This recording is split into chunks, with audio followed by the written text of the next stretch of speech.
ಪ್ರವೀಣ್ ನೆಟ್ಟರು ನಾನು ಹೌದು ಅವರೊಂದು ಮಾತನ್ನು ತೊಗೊಂಡಿದ್ದೀನಿ, ಬಳಸ್ಕೊಂಡಿದ್ದೀನಿ, ಇವರ ಮಾತನ್ನು ಬಳಸ್ಕೊಂಡಿದ್ದೀನಿ. ಬಳಸ್ಕೊಂಡಿದ್ದಕ್ಕೆ ಬೇರೆ ಯಾವುದೇ ಬಣ್ಣ ಬೇಡ ಅಲ್ಲಿ. ಅವರ ನೋವನ್ನು ಬಳಸ್ಕೊಂಡಿದ್ದೀನಿ. ಈ ಥರದ್ದು ಒಂದು ಅಮಾಯಕರನ್ನ ಇಟ್ಕೊಂಡು ಒಬ್ಬರ ಹತ್ಯೆಗಳು ನಡೆದಾಗ ಆ ಸುತ್ತಮುತ್ತಲ ಪರಿಸರ, ಅವ್ರ ಮನೆ ಯಾವ ರೀತಿ ಆಗ್ಬೋದು ಅನ್ನೋದನ್ನು ಅವ್ರ ಮಾತು ಇತ್ತು. ಯಾರೂ ಸಾಯಬಾರ್ದು ಅನ್ನೋದು, ಯಾರ ಮನೆ ಮಕ್ಕಳು ಸಾಯಬಾರ್ದು ಅನ್ನೋದು ಅವ್ರ ಮಾತು ಇತ್ತು. ಈ ಕಡೆ ಹರ್ಷನ್ ಮನೆಯಲ್ಲಿ ಹೋದಾಗಲೂ ಅದೇ ಮಾತಿತ್ತು ಅವ್ರ ಮನೆಯಲ್ಲಿ. ಅವ್ರ ಮಾತಲ್ಲಿ ಏನು ಬರ್ತಾಯಿತ್ತು, ನಮ್ಮವ್ರು ಮಾತ್ರ ಸಾಯಬಾರ್ದು ಅಂತ ಹೇಳಿಲ್ಲ ಅವರು, ಯಾರ ಮನೆಯಲ್ಲೂ ಯಾರ ಮಕ್ಕಳು ಸಾಯಬಾರ್ದು ಅನ್ನೋದು ಹೇಳಿದ್ದಾರೆ. ಆ ನೆತ್ತರು ಭೂಮಿಗೆ ಬಿದ್ದರೇ ಅಲ್ಲೊಂದು ನಾಯಕತ್ವ ಚಿಗುರೊಡೆಯೋದಕ್ಕೆ ಸಾಧ್ಯ.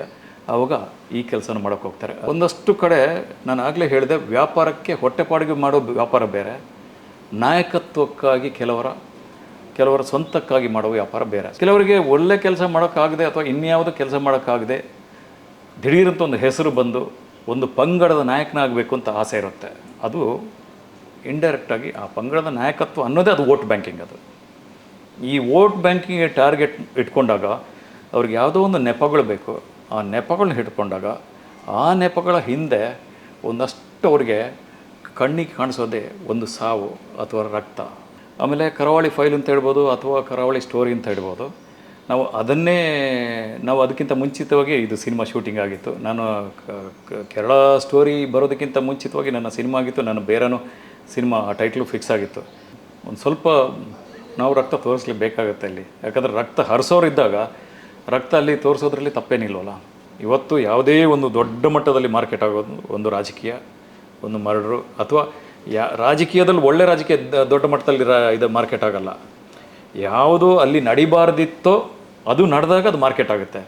ಬೊಂಬಾಟ್ ಸಿನಿಮಾ ನೋಡ್ತಾ ಇರುವಂಥ ಕನ್ನಡದ ಎಲ್ಲ ಪ್ರೇಕ್ಷಕರಿಗೆ ನಮಸ್ಕಾರ. ನಾವಿವತ್ತು ಬೇರಾ ಚಿತ್ರದ ನಿರ್ದೇಶಕರ ಸಂದರ್ಶನ ಮಾಡಲಿಕ್ಕೆ ಬಂದಿದ್ದೇವೆ. ನಮ್ಮ ಜೊತೆಗೆ ಚಿತ್ರದ ನಿರ್ದೇಶಕರಾದಂತಹ ವಿನು ಬಳಂಜ ಅವರಿದ್ದಾರೆ. ಸರ್, ಮೊದಲನೇದಾಗಿ ನಮಸ್ಕಾರ.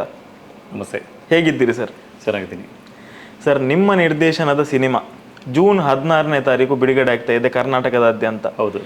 ಟೀಸರ್ ಟ್ರೈಲರ್ ಬಂದಾಗ ಸಾಕಷ್ಟು ಸಂಚಲನ ಸೃಷ್ಟಿ ಮಾಡಿದೆ. ಒಂದಷ್ಟು ಪ್ರಶ್ನೆಗಳು ಜನರಲ್ಲಿ ಹುಟ್ಟು ಹಾಕಿದೆ. ಇದು ಆ ಥರ ಸಿನಿಮಾನ, ಈ ಥರ ಸಿನಿಮಾನ ಅಂತ. ಇವತ್ತಿನ ಈ ಸಂದರ್ಶನದಲ್ಲಿ ನೇರವಾಗಿ ನಿಮ್ಮ ಹತ್ರವೇ ಕೇಳುವಂಥ ಒಂದು ಪ್ರಯತ್ನವನ್ನು ಮಾಡ್ತಾ ಇದ್ದೇವೆ, ನಿಮ್ಮ ಉತ್ತರದ ನಿರೀಕ್ಷೆಯಲ್ಲಿ. ಮೊದಲನೇದಾಗಿ ಸರ್, ಬೇರ ಅಂತ ಒಂದು ಟೈಟಲ್ ಇಡಬೇಕು ಅಂತ ಅನಿಸಿದ್ದು ಯಾಕಾಗಿ? ಪ್ರಶ್ನೆ ಜೊತೆಗೆ ಆ ಥರ ಸಿನಿಮಾ, ಈ ಥರ ಸಿನಿಮಾ ಅನ್ನೋದೊಂದು ಮಾತು ಬಂತಲ್ಲ, ಇದು ಪಕ್ಕ ಬೇರೆ ಥರದೇ ಸಿನಿಮಾ.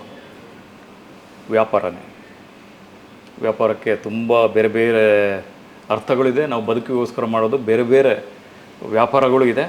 ಅದು ನಮ್ಮ ಹೊಟ್ಟೆಪಾಡಿಗೆ ಇರುತ್ತೆ ಅಥವಾ ನಮ್ಮ ಒಂದು ಹಿತ, ಖುಷಿ, ಸಂತೋಷಕ್ಕಾಗಿರುತ್ತೆ. ಅದರ ಜೊತೆಗೆ ಇನ್ನೊಂದು ವ್ಯಾಪಾರವೇ ನಮ್ಮ ಈ ಬೇರ. ಈ ಬೇರ ಅನ್ನೋದು ಹೆಸರು ನನಗೆ ಮುಂಚೆ ಒಂದು ನನ್ನ ಕಲ್ಪನೆಯಲ್ಲೂ ಇರಲಿಲ್ಲ. ಈ ಥರದೊಂದು ಸಿನಿಮಾ ಅಂತ ಒಂದು ಸ್ಕ್ರಿಪ್ಟ್ ಆಗಿತ್ತು. ಈಗ ಏನು ಬೇರೆ ಅಂತ ಇದೆಯಾ, ಅದೊಂದು ಸ್ಕ್ರಿಪ್ಟ್ ಆಗಿತ್ತು ಅಷ್ಟೇ. ಕಥೆಯಾಗಿ ಎಲ್ಲ ಶೂಟಿಂಗು ಆಗಿತ್ತು.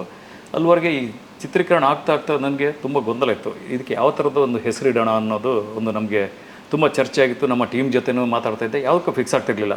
ಒಂದಷ್ಟು ಆಯ್ಕೆಗಳು ನಮ್ಮ ಮುಂದೆ ಬಂದು ಹೋಗ್ತಾಯಿತ್ತು. ಕೊನೆಗೆ ಸಿನಿಮಾನೂ ಮುಗೀತು, ಎಲ್ಲ ಕಂಪ್ಲೀಟ್ ಆದ ನಂತರ ಒಂದು ಸರ್ತಿ ಸೀದಾ ಹೋಗಿ ನಮ್ಮ ಕನ್ನಡಪ್ರಭ ಜೋಗಿ ಇದ್ದಾರೆ, ಕಾದಂಬರಿಕಾರ, ಎಲ್ಲರಿಗೂ ಗೊತ್ತಿರುವಂಥವ್ರೆ. ಅವರು ನನ್ನ ಹಿತೈಷಿ ಕೂಡ, ಅನೇಕ ನನ್ನ ಹಳೆ ಪ್ರಾಜೆಕ್ಟ್ಗಳ ಜೊತೆ ಕೆಲಸ ಮಾಡಿದವ್ರು, ನನ್ನ ಸಪೋರ್ಟ್ ಇದ್ದಂಥ ವ್ಯಕ್ತಿ. ಅವ್ರ ಜೊತೆ ಸರ್ ಹೀಗೆ ಒಂದು ಕಂಟೆಂಟ್ ಇದೆ, ಏನು ಮಾಡಬೇಕು ಅಂತ ಗೊತ್ತಾಗ ಟೈಟ್ಲ್ ಬೇಕು ಅಂತಂದೆ. ಯೋಚನೆ ಮಾಡಿದರು. 1 ನಿಮಿಷ ಅಂತಿದ್ರು, ಆಚೆ ಕಡೆ ಎದ್ದು ಹೋದರು. ವಾಪಸ್ ಬರ್ತಾ ಒಂದು ಪ್ರಿಂಟೌಟ್ ತಂದು ಕೊಟ್ಟರು. ಹಿಂಗೆ ನೋಡ್ತೀನಿ, ಬೇರ ಮರ್ಚೆಂಟ್ ಆಫ್ ಡೆತ್ ಅಂತ ಇತ್ತು. ಅಲ್ಲಿಗೆ ಫ್ರೀಸ್ ಮಾಡಿದೆ. ಅದು ತುಳು ವರ್ಡ್, ಒಂದು ಕನ್ನಡ ಸಿನಿಮಾಕ್ಕೆ ತುಳು ಪದ ಅನ್ನೋದನ್ನು ಯೋಚನೆ ಮಾಡಿದೆ. ನನಗೆ ತುಂಬ ಹಿಡಿಸ್ತು. ಆ ಬೇರಕ್ಕೆ ಅರ್ಥ ತುಂಬ ಕೊಡೋಂಥದ್ದು ನನಗೆ ಇಷ್ಟ ಆಯಿತು. ಅದು ಒಂದು ಏನಂದರೆ, ನಾನು ಶೂಟಿಂಗ್ ಮಾಡೋಕ್ಕೆ ಬಳಸಿದಂಥ ಏರಿಯಾ ಮಂಗಳೂರು ಭಾಗದ ಈ ಕಲ್ಲಡ್ಕ, ಈ ಥರದ ಪರಿಸರ, ಬೆಳ್ತಂಗಡಿ, ಇಲ್ಲೆಲ್ಲ ಜಾಸ್ತಿ ಮಾಡಿದ್ದು. ಆಮೇಲೆ ಇಲ್ಲಿಯ ಒಂದು ಬೇರ ಅನ್ನೋದು, ಇಲ್ಲಿ 2 ಬೇರ, ಬ್ಯಾರ ಈ ಥರ ಇರುತ್ತೆ. ಅದರಲ್ಲಿ ಬೇರ ಅನ್ನೋದನ್ನು ಇಟ್ಕೊಂಡ್ವಿ. ಅದಕ್ಕೆ ಸೂಕ್ತ ಅಂತ ಅನ್ನಿಸ್ತು, ಅದನ್ನು ಇಟ್ಕೊಂಡ್ವಿ. ಹಾಗೆ ಬೇರ ಆಯಿತು. ಈ ಕತೆ ಬೇರ ಆಯಿತು. ಈ ಹೆಸರಿನೊಂದಿಗೆ ಬರ್ತಾಯಿದೆ 16ಕ್ಕೆ. ಈ ಬೇರ ಅನ್ನೋ ಸಿನಿಮಾದ ಮೂಲ ಸರ್, ಈ ಸಿನಿಮಾ ಮಾಡಬೇಕು, ಈ ಒಂದು ಸ್ಕ್ರಿಪ್ಟನ್ನೇ ಸಿನಿಮಾ ಮಾಡಬೇಕು ಅಂತ ಅನಿಸಿದ್ದು ಯಾಕಾಗಿ? ನಮ್ಮ ಇತ್ತೀಚೆಗೆ ಅನೇಕ ಘಟನೆಗಳು ನಾವು ನೋಡ್ತಾ ಇರ್ಬೋದು. ಇಲ್ಲಿ ನಮ್ಮಲ್ಲಿ ನಡೆದಿರುವಂಥ ಸುತ್ತಮುತ್ತಲಿನ ಪರಿಸರ ಆಗಲಿ ಅಥವಾ ಬೇರೆ ಬೇರೆ ಭಾಗಗಳಲ್ಲಿ, ನಮ್ಮ ರಾಜ್ಯ ಇರ್ಬೋದು, ದೇಶ ಇರ್ಬೋದು, ಎಲ್ಲೇ ಇರ್ಬೋದು. ಇವತ್ತು ಒಂದು ಏನಾಗುತ್ತೆ ಅಂದರೆ, ಒಂದಷ್ಟು ಕಡೆ ನಾನು ಆಗಲೇ ಹೇಳಿದೆ, ವ್ಯಾಪಾರಕ್ಕೆ ಹೊಟ್ಟೆಪಾಡಿಗೆ ಮಾಡೋ ವ್ಯಾಪಾರ ಬೇರೆ, ನಾಯಕತ್ವಕ್ಕಾಗಿ ಕೆಲವರ ಸ್ವಂತಕ್ಕಾಗಿ ಮಾಡೋ ವ್ಯಾಪಾರ ಬೇರೆ, ಸ್ವಂತ ಲಾಭಕ್ಕಾಗಿ. ಆ ಸ್ವಂತ ಲಾಭ ಯಾವುದಂದರೆ ಮೇಯ್ನ್ ಅದರಲ್ಲಿ ಬರೋದೇ ಲೀಡರ್ಶಿಪ್ಪು. ಕೆಲವರಿಗೆ ಒಳ್ಳೆ ಕೆಲಸ ಮಾಡೋಕ್ಕಾಗದೆ ಅಥವಾ ಇನ್ಯಾವುದೋ ಕೆಲಸ ಮಾಡೋಕ್ಕಾಗದೆ ದಿಢೀರಂತ ಒಂದು ಹೆಸರು ಬಂದು ಒಂದು ಪಂಗಡದ ನಾಯಕನಾಗಬೇಕು ಅಂತ ಆಸೆ ಇರುತ್ತೆ. ಅದು ಇಂಡೈರೆಕ್ಟಾಗಿ ಆ ಪಂಗಡದ ನಾಯಕತ್ವ ಅನ್ನೋದೇ ಅದು ವೋಟ್ ಬ್ಯಾಂಕಿಂಗ್. ಅದು ಈ ವೋಟ್ ಬ್ಯಾಂಕಿಂಗ್ಗೆ ಟಾರ್ಗೆಟ್ ಇಟ್ಕೊಂಡಾಗ ಅವ್ರಿಗೆ ಯಾವುದೋ ಒಂದು ನೆಪಗಳು ಬೇಕು. ಆ ನೆಪಗಳನ್ನ ಇಟ್ಕೊಂಡಾಗ ಆ ನೆಪಗಳ ಹಿಂದೆ ಒಂದಷ್ಟು ಅವ್ರಿಗೆ ಕಣ್ಣಿಗೆ ಕಾಣಿಸೋದೇ ಒಂದು ಸಾವು ಅಥವಾ ರಕ್ತ. ಆ ನೆತ್ತರು ಭೂಮಿಗೆ ಬಿದ್ದರೇ ಅಲ್ಲೊಂದು ನಾಯಕತ್ವ, ಇವರು ನಾಯಕತ್ವ ಇಂಥವ್ರ ಅಂದರೆ ಎಲ್ಲರದ್ದು ಹೇಳಲ್ಲ, ತಪ್ಪಾಗುತ್ತೆ. ಕೆಲವರ ನಾಯಕತ್ವ ಚಿಗುರೊಡೆಯೋದಕ್ಕೆ ಸಾಧ್ಯ. ಆವಾಗ ಈ ಕೆಲಸನ ಮಾಡೋಕ್ಕೆ ಹೋಗ್ತಾರೆ. ಅದೇ ಬೇರ, ಅದೇ ವ್ಯಾಪಾರ. ಸರ್, ಒಂದು ನೇರವಾದಂಥ ಪ್ರಶ್ನೆ. ಈಗ ನನಗೆ ಒಂದಷ್ಟು ಜನ ಹೇಳಿದರು, ಈ ಸಿನಿಮಾದ ಚಿತ್ರೀಕರಣ ಆಗುವಾಗ ಇದು ಬಲಪಂಥೀಯರ ಸಿನಿಮಾನ ಎಡಪಂಥೀಯರ ಸಿನಿಮಾನ ಅಂತ ಗೊತ್ತಾಗದೆ ನೇರವಾಗಿ ಚಿತ್ರೀಕರಣದಲ್ಲೇ ನಿಮಗೆ ಒಂದಷ್ಟು ಗೊಂದಲಗಳು ಸೃಷ್ಟಿಯಾಯಿತು, ಅಲ್ಲಿ ಚಿತ್ರೀಕರಣ ಆಗುವಾಗ ನಿಮಗಷ್ಟು ತೊಂದರೆಗಳಾಯಿತು, ಇಲ್ಲಿ ಯಾಕೆ ಮಾಡ್ತಾ ಇದ್ದೀರಿ, ಈ ಏನು ಸ್ಕ್ರಿಪ್ಟ್ ನಮಗೆ ಈಗಲೇ ಹೇಳಬೇಕು ಅನ್ನೋ ಅಂಥದ್ದೊಂದು ಧಮ್ಕಿ ಥರ ನಿಮಗೇನೋ ಬಂದಿತ್ತು ಅಂತ, ಇದು ನಿಜಾನಾ ಸರ್? ಇಲ್ಲ, ಕೆಲವ್ರ ಮನಸ್ಸಲ್ಲಿ ಇರ್ಬೋದು ಅದು. ಧಮ್ಕಿ ಬಂದಿದ್ದು ಅಲ್ಲ, ಸ್ವಲ್ಪ ಅದನ್ನು ಪ್ರಶ್ನೆ ಮಾಡಿದರು. ಅದನ್ನು ನಾನು ಧಮ್ಕಿ ಅಂತ ಒಪ್ಕೊಳ್ಳಲ್ಲ, ಪ್ರಶ್ನೆ ಮಾಡಿದ್ದು ನಿಜ. ಅಥವಾ ಅವರು ಅದನ್ನು ಧಮ್ಕಿ ಅಂತ ತಿಳ್ಕೊಂಡಿರ್ಬೋದು. ಆದರೆ ಅದ್ರ ಬಗ್ಗೆ ನಾವೊಂದು ಸಿನಿಮಾ ಮಾಡೋಕ್ಕೆ ಹೋದಾಗ ಅದು ಕೆಲವೊಂದು ವಿಚಾರಗಳು ಒಬ್ರಿಗೆ ಆಗುತ್ತೆ ಅಥವಾ ಆಗದೇ ಇರ್ಬೋದು.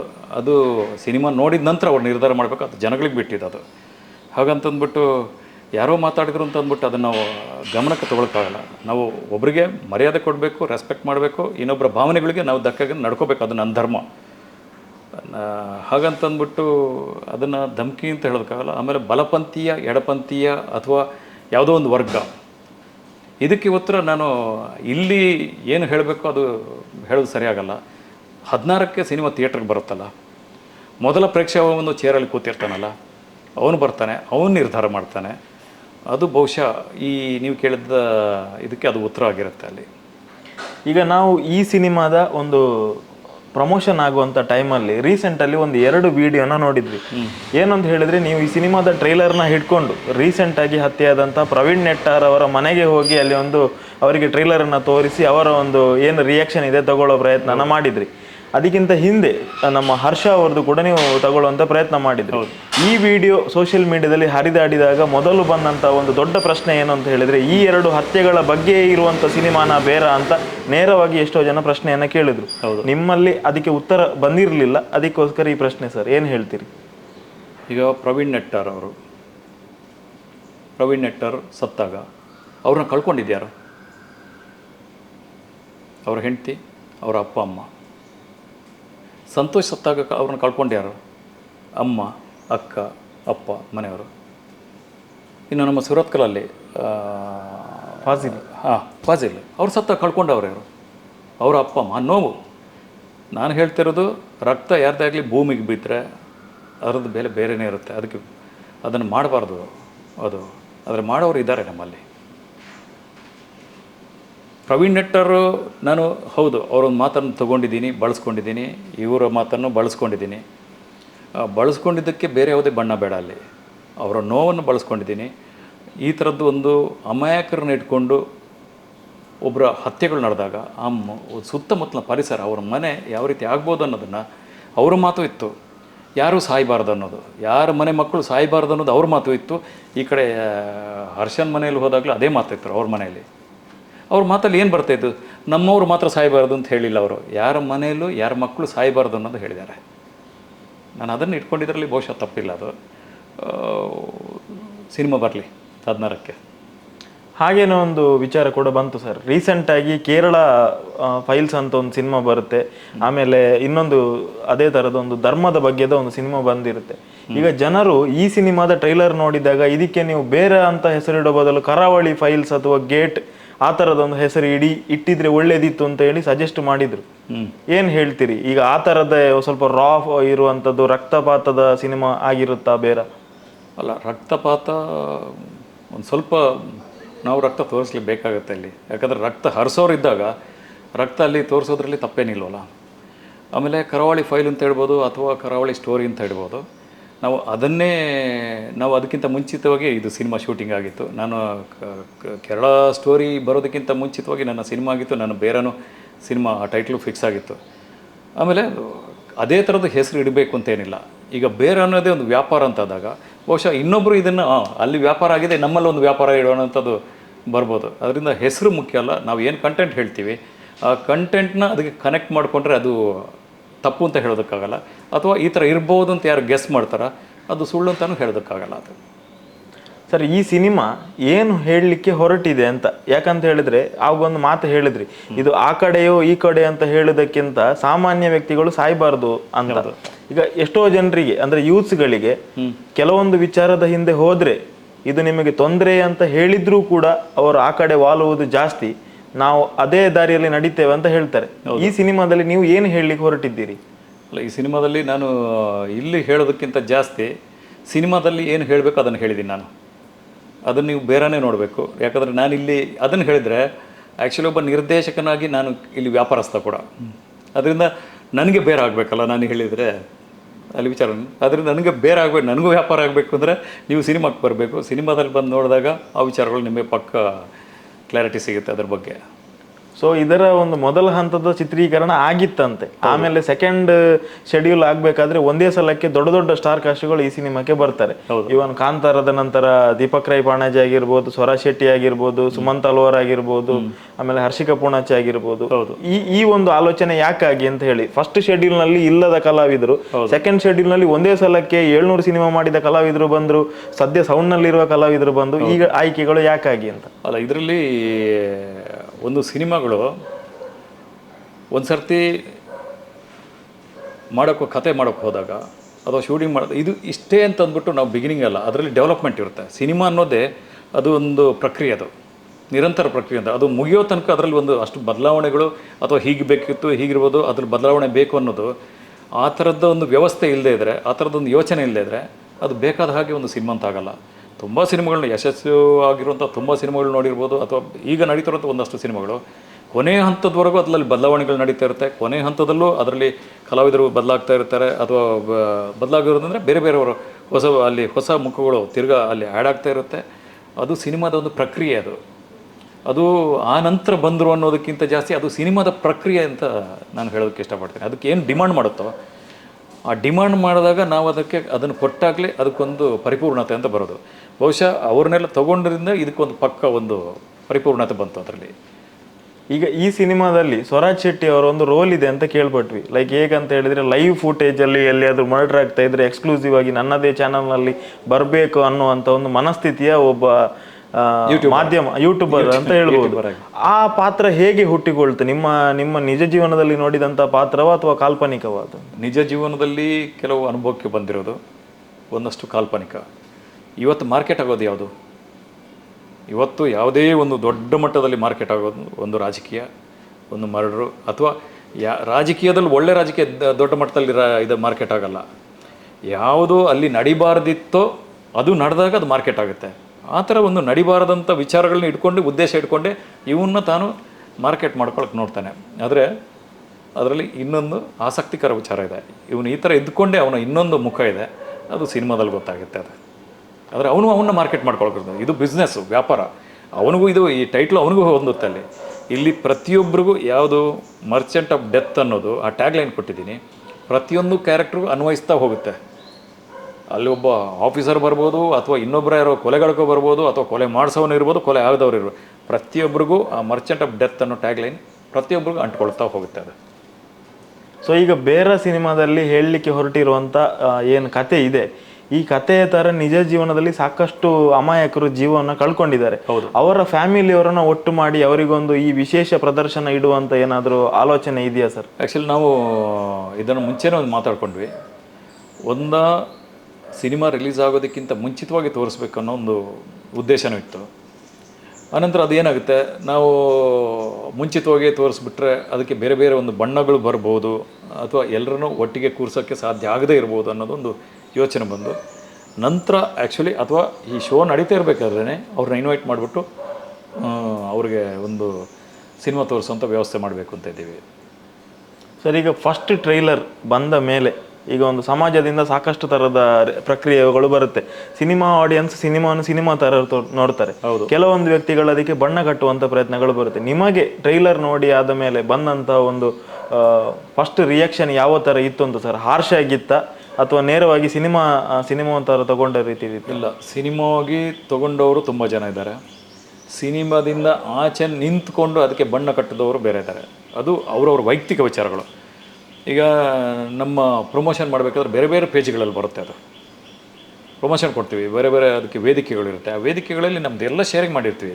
ನಾವು ಅದನ್ನು ಮಾರ್ಕೆಟ್ ಮಾಡೋದು. ಟ್ರೈಲರ್, ಒಂದು ಟೀಸರ್ ಅನ್ನೋದು ಅಥವಾ ಒಂದು ಟ್ರೈಲರ್ ಅನ್ನೋದು ನಮ್ಮ ಸಿನಿಮಾದ ಮಾರ್ಕೆಟ್. ಅದು ಆ ವ್ಯಾಪಾರ ಮಾಡೋದ ಹಂತದಲ್ಲಿ ಅದಕ್ಕೆ ಒಬ್ಬೊಬ್ಬರು ಅಭಿಪ್ರಾಯ ವ್ಯಕ್ತಪಡಿಸಬೇಕಾದ್ರೆ ತುಂಬ ಜನ ಸಿನಿಮಾ ಬಿಟ್ಟು ಅದಕ್ಕೆ ವೈಯಕ್ತಿಕವಾಗಿ ಕೊಂಡಿದ್ದು ಅದು ಅವ್ರಿಗೆ ಸಂಬಂಧಪಟ್ಟಿದ್ದು. ಅದಕ್ಕೆ ನಮಗೂ ಸಂಬಂಧನೇ ಇಲ್ಲ. ಅವರವರ ಅನಿಸಿಕೆಗಳನ್ನ ಅವರಲ್ಲಿ ಆಯಾ ಪೇಜ್ಗಳಲ್ಲಿ ಕೆಲವು ತೋರಿಸ್ಕೊಂಡಿದ್ದಾರೆ, ನಾನು ನೋಡಿದ್ದೀನಿ. ಅದಕ್ಕೆ ನಾವು ಪ್ರತಿಕ್ರಿಯೆ ಕೊಡೋಕ್ಕೂ ಹೋಗಬಾರ್ದು. ನಾನೊಬ್ಬ ಸಿನಿಮಾ ನಿರ್ದೇಶಕನಿಗೆ ಸಿನಿಮಾನ ಮಾತ್ರ ನೋಡಿ, ಸಿನಿಮಾಕ್ಕೆ ಸಂಬಂಧಪಟ್ಟ ಏನು ಕಮೆಂಟ್ಗಳು ಬರುತ್ತೋ ಅದನ್ನು ಮಾತ್ರ ರಿಸೀವ್ ಮಾಡ್ತೀನಿ. ಸರ್, ನೀವೀಗ ಧಾರಾವಾಹಿ ಇಂಡಸ್ಟ್ರಿಯಲ್ಲಿ ಈಗ ನಿಮ್ಮದೇ ಒಂದು ಹೆಸರಿದೆ ಸರ್. ಅದಾದ ಮೇಲೆ ಒಂದು ಸಿನಿಮಾ, ಸ್ವಂತವಾಗಿ ಒಂದು ನಿರ್ದೇಶನದ ಸಿನಿಮಾ ಮಾಡಲಿಕ್ಕೆ ಇಷ್ಟು ವರ್ಷಗಳ ಕಾಲ ಟೈಮ್ ಯಾಕೆ ಬೇಕಾಯಿತು ಅನ್ನೋ ಒಂದು ಪ್ರಶ್ನೆ ಈಗ ನಿಮ್ಮ ವೀಕ್ಷಕರು, ನಿಮ್ಮ ಫಾಲೋವರ್ಸ್ನ ಪ್ರಶ್ನೆ ಇದು. ಇಲ್ಲಿ ಸಿನಿಮಾ ಮಾಡಬೇಕು ಅನ್ನೋದು ನಾನು ತುಂಬ ಹಿಂದಿನಿಂದಲೂ ನನಗೆ ಒಂದು ಅವಕಾಶಗಳಿತ್ತು. ಅದು ಆ ಟೈಮಲ್ಲಿ ಬೇಡ, ನಾನು ಸೀರಿಯಲಲ್ಲೇ ಮುಂದುವರಿಯೋಣ, ಅದರಲ್ಲೇ ಮುಂದುವರಿಯೋಣ ಅಂತ ಅದರಲ್ಲೇ ಮುಂದುವರೆದವನು. ಆ ಒಂದು ಮನೋಭಾವನೆಯಿಂದ ನನಗೆ ಪ್ರೀತಿ ಇಲ್ಲದ ಮೇಲೆ ಟೈಮಲ್ಲೇ ನನಗೆ ಅದು ಮುಗಿತಿದ್ದಂಗೆ ಸಿನಿಮಾ ಮಾಡಿ ಅಂತ ಒಂದು ಅವಕಾಶಗಳು ಬಂದ ಸಂದರ್ಭದಲ್ಲೂ ನಾನು ಸೀರಿಯಲ್ಗೆ ಅಂಟ್ಕೊಂಡಿದ್ದೆ. ತುಂಬ ಜನ ಸಲಹೆ ಮಾಡಿದರು, ಬೇಡ ನೀನು ಸೀರಿಯಲಲ್ಲಿ ಮುಂದುವರಿ ಅಂತ ಅಂದ್ಬಿಟ್ಟು. ಒಂದಷ್ಟು ಸಲಹೆಗಳನ್ನ ನಾನು ಅದಕ್ಕೂ ಗೌರವಿಸ್ಕೊಂಡು ಹೌದು ಅಂತ ಲೆಕ್ಕಾಚಾರ ಮುಂದುವರೆದಿದ್ದೆ. ಆಮೇಲೆ ಸಿನಿಮಾ ಅನ್ನೋದು ನಾವು ಹೋಗಿ ಒಂದು ಕಡೆ ಜಂಪ್ ಮಾಡಿ ಅಥವಾ ಒಂದು ನೀರಿಗೆ ಜಿಗಿದ ತಕ್ಷಣ ಈಜು ಬರಬೇಕು ಅಂತೆಲ್ಲ. ಕೆಲವರಿಗೆ ಆತರವಾಗಿ ಹೋಗಿ ಬೀಳ್ದು ಆಮೇಲೆ ಈಜು ಕಲಿತೀನಿ ಅಂತಂದರೆ, ಇದು ಇಂಡಸ್ಟ್ರಿ, ಸಿನಿಮಾ ಇಂಡಸ್ಟ್ರಿ ನಮ್ಮನ್ನು ಅದಾಗೆ ಸ್ವೀಕರಿಸುತ್ತೆ ಹೊರತು ನಾವಾಗಿ ಫೋರ್ಸ್ ಮಾಡ್ಕೊಂಡು ಹೋದಾಗ ಇನ್ನೇನು ಆಗುತ್ತೆ. ಬಹುಶಃ ಈ ಇಂಡಸ್ಟ್ರಿಗೆ ಈ ಹಂತದಲ್ಲೇ ನೀನು ಬರಬೇಕು ಅಂತ ಅದು ನನ್ನನ್ನು ಸ್ವೀಕರಿಸಿದ ಹೊರತು ನಾನು ಬಲವಂತ ಮಾಡಿ ಈ ಹಿಂದೆನೂ ನಾನು ನಿರ್ದೇಶನ ಮಾಡೋಕ್ಕೆ ಹೊರಟಿದ್ದೆ. ತುಂಬ ಒಳ್ಳೆ ಕತೆ ಇಟ್ಕೊಂಡೇ ಮಾಡಿದ್ದೆ. ನಾಥುರಾಮ್ ಅನ್ನೋ ಒಂದು ಸಿನಿಮಾ ಮಾಡೋಕ್ಕೆ ಹೋಗಿದ್ದೆ. ಅದು ಅರ್ಧಕ್ಕೆ ನಿಂತಿದೆ. ಅದು ಕಾರಣ ಅಂತ ಹೇಳಿ ಅದು ಅರ್ಧಕ್ಕೆ ನಿಂತೋಗಿದ್ದು, ಕಂಪ್ಲೀಟ್ ಮಾಡೋಕ್ಕಾಗಿಲ್ಲ. ಈಗ ಆ ನಂತರನೂ ಎಷ್ಟು ವರ್ಷ ಬೇಕಾಯಿತು ಅಂದರೆ, ನನ್ನನ್ನು ಇಂಡಸ್ಟ್ರಿ ಸ್ವೀಕಾರ ಮಾಡಿದ್ದು ಈಗ ನೀನೊಬ್ಬ ನಿರ್ದೇಶಕ ಮಾಡು, ನೋಡೋಣ ಏನಾಗುತ್ತೆ ನೋಡೋಣ ಅಂತ ಅದು ಸ್ವೀಕಾರ ಮಾಡಿದೆ. ಅದಕ್ಕೆ ಕೆಲವೊಬ್ರು ಹೇಳ್ತಾರೆ, ಇಲ್ಲ ಅದು ಅವ್ನು ಮಾಡ್ದ, ಈ ಟೈಮಲ್ಲಿ ಆಯಿತು, ಹೀಗೆ ಮಾಡ್ದ ಅಂತ ಅಂದ್ಬಿಟ್ಟು. ಅದನ್ನೇ ಇನ್ನೊಬ್ಬರು ಕೆಲವರು ಹೇಳ್ತಾರೆ, ಈ ಟೈಮಿಗೆ ಅದಕ್ಕೆ ಯೋಗ ಕೂಡಿ ಬಂದಿದೆ ಅಂತ ಅಂದ್ಬಿಟ್ಟು. ಅವ್ರವ್ರ ನಂಬಿಕೆ ತಗೊಂಡು ನಾನು ನಂಬಿದ್ದೀನಿ. ನನ್ನ ಹಣೆಯಲ್ಲಿ ಯೋಗ ಸಿನಿಮಾದ್ದು ಈಗಿತ್ತು, ಅದಕ್ಕೆ ಈಗ ಆಗಿದೆ ಅದು. ಸರ್, ನಿಮಗೀಗ ಧಾರಾವಾಹಿಯಲ್ಲಿ ಎಷ್ಟೇ ಹೆಸರಿದ್ರು ಸಿನಿಮಾದಲ್ಲಿ ಈಗ ಹೊಸ ಹೆಸರು, ಮೊದಲ ನಿರ್ದೇಶನ ಅಂತ 100%. ಹಾಗಾಗಿ ಒಂದು ಸಿನಿಮಾ ಪುಷ್ಷಿಗೆ ಯಾವುದಾದ್ರೂ ದೊಡ್ಡ ಸ್ಟಾರ್ಗಳು ಅಥವಾ ಯಾರಾದರೂ ಒಬ್ಬ ಫೇಸಲ್ಲಿ ಇರುವಂಥ ವ್ಯಕ್ತಿಯು ಸಿನಿಮಾವನ್ನು ಪ್ರೆಸೆಂಟ್ ಮಾಡಿದ್ರೆ ಅಥವಾ ಅದಕ್ಕೆ ಒಂದು ಬಲವಾಗಿ ಹಿಂದೆಯಿಂದ ನಿಂತರೆ ಸಿನಿಮಾ ದೊಡ್ಡ ಮಟ್ಟದಲ್ಲಿ ಸೌಂಡ್ ಆಗ್ತದೆ. ಸೊ ಕನ್ನಡ ಇಂಡಸ್ಟ್ರಿಯಿಂದ ಯಾರಾದರೂ ಟ್ರೈಲರ್ ನೋಡಿ ನಿಮಗೆ ಸಪೋರ್ಟ್ ಮಾಡೋ ಥರ ಮಾತನಾಡಿದ್ದಾರಾ ಅಥವಾ ಅಪ್ಕಮಿಂಗ್ ಡೇಸಲ್ಲಿ ಈಗ ರಿಲೀಸ್ಗಿಂತ ಮುಂಚೆ ಯಾರಿಗಾದರೂ ಸಿನಿಮಾ ತೋರಿಸಿ ಅವರಿಂದ ಏನಾದರೂ ಸಪೋರ್ಟ್ ಪಡೆಯುವಂಥ ಚಾನ್ಸಸ್ ಇದೆಯಾ ಅಂತ? ಇಲ್ಲ, ಈಗ ತುಂಬ ಜನ ಈಗ ಕೆಲವರು ಹೇಳಿದ್ದಾರೆ ಟ್ರೈಲರ್ ಚೆನ್ನಾಗಿದೆ ಅಂತ ತುಂಬ ಅಪ್ರಿಷಿಯೇಟ್ ಮಾಡಿದ್ದಾರೆ. ಟ್ರೈಲರ್ ಟೀಸರ್ ಎಲ್ಲ ನೋಡಿಬಿಟ್ಟು. ಆಮೇಲೆ ಇಲ್ಲಿ ನಮಗೆ ಟೀಸರ್ ರಿಲೀಸ್ ಮಾಡೋದಕ್ಕೆ ನಮ್ಮ ಶಿವಣ್ಣ, ಎಲ್ರಿಗೂ ಗೊತ್ತಿರುವಂಥ, ಎಲ್ಲರೂ ಮನೆ ಮಾತಾಗಿರುವಂಥ ಕರುನಾಡ ಚಕ್ರವರ್ತಿ ಅಂತ ಅವ್ರಿಗೆ ಬಿರುದಿದೆ, ಅವರೇ ಟೀಸರ್ ರಿಲೀಸ್ ಮಾಡಿದ್ದಾರೆ. ಆಮೇಲೆ ನಮ್ಮ ಪರಮ ಪೂಜ್ಯ ಕಾವಂದರು ಟ್ರೈಲರ್ ರಿಲೀಸ್ ಮಾಡಿದ್ದಾರೆ. ರಾಜ್ ಬಿ ಶೆಟ್ಟಿ ಅವರು ನನ್ನ ಈ ಟ್ರೈಲರ್ ನೋಡಿ ನನಗೆ ಸಪೋರ್ಟ್ ಮಾಡಿದಂಥವರು ರಾಜ್ ಬಿ ಶೆಟ್ಟಿ ಅವರು, ಇವರಲ್ಲಿದ್ದಾರೆ. ಇದನ್ನು ನೋಡಿಬಿಟ್ಟು ನನಗೆ 100% ಬೇರೆಯವರಿಂದ ಬಂದಿದೆ. ಹೀಗೆ ಇಲ್ಲ ಚೆನ್ನಾಗಿದೆ ಟ್ರೈಲರ್ ಅಂತ ಅಂದ್ಬಿಟ್ಟು. ಯಾಕಂದರೆ ಅವರ ಒಂದು ಬಿಗಿನಿಂಗ್ ಏನಾಗುತ್ತೆ, ಕೆಲವೊಂದು ವಿಚಾರಗಳು ನಾವು ಮಾರ್ಕೆಟ್ ಮಾಡಬೇಕಾದ್ರೆ ಒಂದು ಮುಖಗಳು ನೀವು ಹೇಳಿದಾಗೇ ಬೇಕೇ ಬೇಕು. ಅಲ್ಲೊಬ್ಬರು ನಿಂತ್ಕೊಂಡಾಗ ಫಸ್ಟು ನಮ್ಮ ನೋಡೋದಿಲ್ಲ, ಅವರು ನೋಡ್ತಾರೆ. ಅವರು ನೋಡಿದ ನಂತರ ಇವರೇನೋ ಇದ್ದಾರೆ ಅಂತ ಅವ್ರು ನೋಡೋಕೆ ಹೋಗ್ತಾರೆ. ಅವ್ರು ನೋಡಿದ ನಂತರ ಈ ಕಂಟೆಂಟ್ ನೋಡೋಕೆ ಹೋಗ್ತಾರೆ. ಈ ಕಂಟೆಂಟ್ ನೋಡೋದು ಇಷ್ಟ ಆದಾಗ ಅದು ನನ್ನ ಮಾರ್ಕೆಟ್. ಅದು ಸರ್, ಎಂಟೈರ್ ಕರ್ನಾಟಕ ಎಷ್ಟು ಥಿಯೇಟರ್ ಪ್ಲ್ಯಾನಿಂಗ್ ಇದೆ ಇದರದ್ದು ಫಸ್ಟ್ ವೀಕ್ ರಿಲೀಸ್? ಇದು ನಮ್ಮ ಸಿನಿಮಾ ತುಂಬ ದೊಡ್ಡ ಮಟ್ಟದ ಸಿನಿಮಾ ಅಲ್ಲ. ಅಂದರೆ ನಾನು ಓಪನ್ ಆಗಿ ಹೇಳ್ತೀನಿ, ಕಂಟೆಂಟ್ ಬೇಸ್ಡ್, ಸ್ಟ್ರಾಂಗ್ ಒಂದು ಕಂಟೆಂಟ್ ಬೇಸ್ಡ್ ಸಿನಿಮಾ. ಅದೆಲ್ಲ ಲೆಕ್ಕಾಚಾರ ಹಾಕಿ ನಾವೊಂದು ಮ್ಯಾಕ್ಸಿಮಮ್ ಒಂದು 80 ಅಥವಾ 100 ಒಳಗಡೆ ಸೀಮಿತ, ಮಲ್ಟಿಪ್ಲೆಕ್ಸು ಮತ್ತು ಸಿಂಗಲ್ ಥಿಯೇಟ್ರ್ ಸೇರಿ ಅಷ್ಟಕ್ಕಿಂತ ಸೀಮಿತಗಳು. ಯಾಕಂದರೆ ನನ್ನ ಮುಂದೆ ಈಗ 16ಕ್ಕೆ ದೊಡ್ಡ ಸಿನಿಮಾಗಳಿದೆ, ದೊಡ್ಡ ಸಿನಿಮಾಗಳಿದೆ. ಅದರ ಮುಂದೆ ನಾನು ಫೈಟ್ ಮಾಡಬೇಕು. ಫೈಟ್ ಮಾಡೋ ಹಂತದಲ್ಲಿ ನಮ್ಮ ನಿರ್ಮಾಪಕರು ಯಾರು ದಿವಾಕರ ದಾಸ್ ನೇರ್ಲಾಜಿಯವರು ತುಂಬ ನನಗೆ ಬೆನ್ನೆಲುಬಾಗಿ ನಿಂತವರು. ಅವ್ರ ಕೇರ್ನೂ ನಾವು ಸ್ವಲ್ಪ ಈ ವ್ಯಾವಹಾರಿಕವಾಗಿ ನೋಡ್ಕೋಬೇಕು. ಸುಮ್ಮನೆ ಥಿಯೇಟ್ರ್ 100 ಸಿಗುತ್ತೆ 150 ಸಿಗುತ್ತೆ ಅಂತ ನಾನು ಧುಮುಕೋಕ್ಕೆ ಹೋದರೆ ಅದು ಬಹುಶಃ ತಪ್ಪಾಗುತ್ತೆ. ನಮ್ಮ ಲೆಕ್ಕಾಚಾರದಲ್ಲಿ ನಮ್ಮ ಸಿನಿಮಾಕ್ಕೆ ಇಷ್ಟಿದೆ. ಮುಂದಕ್ಕೆ ಮೊದಲನೇ ವಾರ ಫಸ್ಟ್ ಡೇ ಆಡಿಯನ್ಸ್ ಏನು ಬಂದು ಕೂತ್ಕೋತಾರೆ, ಆ ಪ್ರೇಕ್ಷಕರು ಥಿಯೇಟ್ರಿಂದ ಆಚೆಗಡೆ ಬಂದು ಏನು ಮಾತು ಹೇಳ್ತಾರೆ, ಅದು ನನ್ನ ದೊಡ್ಡ ಮಾರ್ಕೆಟು. ಅದರ ನಂತರ ಅದು ಎಷ್ಟು ಥಿಯೇಟ್ರ್ಗಳು ಪ್ಲಸ್ ಆರ್ ಮೈನಸ್ ಅನ್ನೋದನ್ನು ಅದು ಡಿಸೈಡ್ ಮಾಡುತ್ತೆ. ಅದು ಈ ಕೆಲವೊಂದು ಪರ್ಟಿಕ್ಯುಲರ್ ಸಿನಿಮಾಗಳು ಸರ್ ಇಷ್ಟರಿಂದ ಇಷ್ಟರ ವಯೋಮಿತಿಯವರು ನೋಡಬೇಕು ಅಂತ ಹೇಳಿ, ಈ ಬೇರ ಎಷ್ಟರಿಂದ ಎಷ್ಟು ವಯೋಮಿತಿಯವರು ನೋಡಬೇಕಾದಂಥ ಸಿನಿಮಾ ಅಂತ? ತುಂಬ ಮಕ್ಕಳು ನೋಡಿದರೆ ಒಳ್ಳೆಯದು, ಇದರಲ್ಲಿ ಯುವಕರು ನೋಡಿದರೆ ಒಳ್ಳೆಯದು, ಅಪ್ಪ ಅಮ್ಮ ಅಂದರೆ ಮಧ್ಯವಯಸ್ಕರನ್ನು ದಾಡದಂಥ ವಯಸ್ಕರು ನೋಡಿದ್ರೆ ಒಳ್ಳೆಯದು. ಅದರಿಂದ ಇಲ್ಲಿ ವಯೋಮಿತಿಯ ಇತಿಮಿತಿ ಇಲ್ಲ. ಯಾಕಂದರೆ ನಾನೊಂದು ಮ್ಯೂಸಿಯಮ್ನ ಇಟ್ಕೊಂಡಿದ್ದೀನಿ. ಆ ಮ್ಯೂಸಿಯಮ್ ವಿಚಾರಗಳು ನೋಡೋಕೆ ಹೋದರೆ ಅದು ಮಕ್ಕಳಿಗೆ ಇಷ್ಟ ಆಗುತ್ತೆ ಅದರಲ್ಲಿ. ಆಮೇಲೆ ಯುವಕರು ನೋಡೋಕೆ ಹೋದರೆ ಯುವಕರಿಗೆ ಇಷ್ಟ, ಅವರು ತಿಳ್ಕೊಳ್ಳೋಂಥದ್ದಿದೆ. ಆಮೇಲೆ ವಯಸ್ಸಾದವರು ಹೋದರೆ ಅವರ ಎಮೋಷನಲ್ಸ್ ಇದೆ. ನಮ್ಮ ಒಂದು ಮಗುನ ಹೆತ್ತು ತಾಯಿ ಎಷ್ಟು ಕೇರ್ ತೊಗೊಂಡು ದೊಡ್ಡವರು ಬೆಳೆಸ್ತಾರ, ಅದೇ ಮಗು ರಾತ್ರಿ ಮನೆಗೆ ಆ ಮಗ ಅಥವಾ ರಾತ್ರಿ ಮನೆಗೆ ಬರಲ್ಲ ಅಂದಾಗ, ಅಲ್ಲೆಲ್ಲೋ ಬಿದ್ದು ಹೆಣವಾಗ್ತಾನೆ ಅಂತಂದಾಗ ಅವ್ರ ಆತಂಕಗಳೇನಿರ್ಬೋದು, ಅದು ಇದೆಲ್ಲ ತಿಳ್ಕೊಳ್ಳೋಂಥ ಎಲ್ಲ ವಯೋ ಸಹ ಇದಕ್ಕೆ ವಯೋ ಇದಿಲ್ಲ, ಮಿತಿ ಇಲ್ಲ. ಇಂಥವರೇ ನೋಡಬೇಕು, ಇಂಥ ಕ್ಯಾಟಗರಿ ಅಂತಂದ್ಬಿಟ್ಟು ಪ್ರತಿಯೊಬ್ಬರಿಗೂ ಇದು ಮನ ಮುಟ್ಟುತ್ತೆ, ತಲುಪುತ್ತೆ, ಆ ಥರದೊಂದು ಕಂಟೆಂಟ್ ಇದೆ ಅದು. ಸೊ ಕೊನೆಯದಾಗಿ ಸರ್ 16ನೇ ತಾರೀಕು ಬಿಡುಗಡೆ ಆಗ್ತಾ ಇದೆ. ಕರ್ನಾಟಕದಾದ್ಯಂತ ಕನ್ನಡ ಸಿನಿಮಾನ ಪ್ರೀತಿಸೋರು ಹಾಗೆಯೇ ಟ್ರೈಲರ್ ನೋಡಿ ಮೆಚ್ಚಿಕೊಂಡಂಥ 10 ರಿಂದ 11 ಲಕ್ಷ ಮಂದಿ ಈ ಸಿನಿಮಾದ ಬಿಡುಗಡೆಗೆ ಮೊದಲ ಪ್ರದರ್ಶನ ನೋಡಲಿಕ್ಕೆ ಕಾಯ್ತಾ ಇದ್ದಾರೆ. ಅವರನ್ನು ಪ್ರೀತಿಯಿಂದ ನೀವೊಂದು ಆಹ್ವಾನ ಕೊಡೋದಾದರೆ ಏನು ಹೇಳಲಿಕ್ಕೆ ಇಷ್ಟಪಡ್ತೀರಿ? ನಾನೊಬ್ಬ ನಿರ್ದೇಶಕ. ಬೇರ ಸಿನಿಮಾ ಜನರ ಮುಂದೆ ಬರ್ತಾ ಇದೆ 16ನೇ ತಾರೀಕು. ಬೇರ ಅಂದರೆ ಬಿಸ್ನೆಸ್. ಇದರಲ್ಲಿ ನಾನೊಬ್ಬ ನಿರ್ದೇಶಕನಾಗಿ ನಾನು ನಮ್ಮ ನಿರ್ಮಾಪಕ ದಿವಾಕರದಾಸ್ ಪರವಾಗಿಯೂ ನಾನು ನಿಮ್ಮ ಹತ್ರ ಬೇಡ್ಕೋದು, ನಾನು ಒಬ್ಬ ಬಿಸ್ನೆಸ್ ಮ್ಯಾನ್. ಇದರಲ್ಲಿ ನಾನು ಒಬ್ಬ ವ್ಯಾಪಾರಿನೇ, ಹೊಟ್ಟೆಪಾಡಿಗೆ ಒಂದು ವ್ಯಾಪಾರಿ, ಒಬ್ಬ ಕ್ರಿಯಾತ್ಮಕವಾಗಿ ಯೋಚನೆ ಮಾಡೋಂಥ ಒಬ್ಬ ವ್ಯಾಪಾರಿ. ಅದರಿಂದ ನೀವು ಬನ್ನಿ, ಸಿನಿಮಾ ನೋಡಿ ನಮ್ಮನ್ನು ಬೆಂಬಲಿಸಿ ಅಂತ ಹೇಳ್ತಿದ್ದೀನಿ. ಒಂದು ಒಳ್ಳೆ ಕಂಟೆಂಟ್ಗಳು ಬಂದಾಗ ಅದನ್ನು ಬೆಂಬಲಿಸೋದು ಒಬ್ಬ ಪ್ರೇಕ್ಷಕರ ಇದು ಒಂದು ಧರ್ಮ ಅಂತ ಹೇಳ್ಕೊದೆ. ಇದರಲ್ಲಿ ಧರ್ಮ ಸೂಕ್ಷ್ಮ ವಿಚಾರಗಳು ನಾವು ಹೇಳ್ತಿದ್ದಾಗ ಇದೊಂದು ನಮ್ಮ ವ್ಯಾಪಾರ ಸೂಕ್ಷ್ಮ ಒಂದು ವಿಚಾರಗಳು ಅಂತ ಹೇಳ್ಬಿಟ್ಟು ಖಂಡಿತ ನಮ್ಮನ್ನು ಬೆಂಬಲಿಸಬೇಕು ಅಂತ ನಾನು ಮನವಿ ಮಾಡ್ಕೊಳ್ಳೋದು. ಅದರಲ್ಲಿ ಏನು ತಪ್ಪಿಲ್ಲ. ನಮ್ಮ ಬಿಸ್ನೆಸ್ಗೆ ನಿಮ್ಮ ಸಹಕಾರ ಇರಲಿ, ಬೆನ್ನೆಲುಬಾಗಿ ನಿಂತ್ಕೊಳ್ಳಿ ಅಂತ ಅಂದ್ಬಿಟ್ಟು ಇದು ಕಳಕಳಿಯ ಒಂದು ವಿನಂತಿ. ಸರ್ ನಿಮ್ಮ ಸಮಯಕ್ಕಾಗಿ ಧನ್ಯವಾದ. ಈ ಸಿನಿಮಾ ಒಂದು ದೊಡ್ಡ ಮಟ್ಟದ ಹಿಟ್ಟಾಗಿ ಮತ್ತೆ ಒಂದು ಸಕ್ಸಸ್ನ ಬಗ್ಗೆ ಮಾತಾಡೋದಕ್ಕೆ ನಾವು ಮತ್ತೊಂದು ವಿಡಿಯೋ ಮಾಡೋಣ ಸರ್, ಸಿಗೋಣ. ಧನ್ಯವಾದಗಳು. ಖಂಡಿತ. ನಮಸ್ಕಾರ.